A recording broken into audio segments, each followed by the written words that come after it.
সমাজের মধ্যে কেমন কুসংস্কার মন্দ ধারণা। এর মধ্যে কিছু কুসংস্কার হলো যে অমুক দিন এটা করা যাবে না, তমুক দিন এটা করা যাবে না, এই মাসে ছেলে মেয়েকে বিবাহ শাদী দেওয়া যাবে না, নেওয়া যাবে না। কত কুসংস্কার আমাদের সমাজের মধ্যে। হে আল্লাহর গোলাম, তোমার যদি তাকদীরে থাকে, যদি তোমার ঈমান ওয়ালা হয়ে যাও, যদি তুমি মুমিন নিজেকে দাবি করো, মুসলিম নিজেকে দাবি করো, তাহলে তুমি কখনো প্রকৃত মুমিন, প্রকৃত মুসলমান কখনো কুসংস্কার বিশ্বাসী হতে পারে না।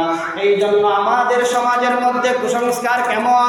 আমাদের সমাজের মধ্যে ঘরের চালের উপরে যদি কাক ডাক দেয় তাহলে অমঙ্গল হবে, রাতের বেলায় যদি পেঁচার ডাক শোনা যায় অমঙ্গল হবে, রবিবারে বাঁশ কাটলে অমঙ্গল হবে, অমুক মাসে ছেলে মেয়ে বিয়ে দিলে অমঙ্গল হবে, এই কাজ করলে অমঙ্গল হবে, হাত থেকে কোনো কিছু পড়ে গেলে আমার দুর্ঘটনা হবে।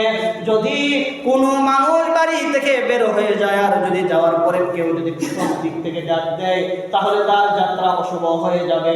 যদি কোনো মানুষ কোনো জায়গায় রওনার জন্য পিছন দরজায় বের হবে না, সামনের দরজায় বের হবে, এটা মনে করে যে পিছন দরজা দিয়ে বের হলে অমঙ্গল হবে, তাহলে এটাই হলো কুসংস্কার। কোনো আল্লাহর গোলাম যদি বিশ্বাস করে তাহলে তার সে প্রকৃত মুমিন হতে পারবে না।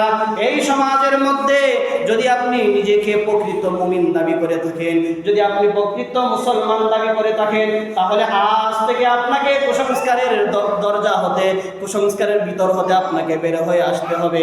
কেননা কুসংস্কার বলে ইসলামের মধ্যে কোনো কিছু নেই, অমুক তমুক কোনো কিছু নেই।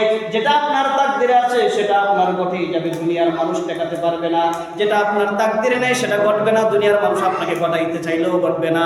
কেননা আল্লাহ তাআলা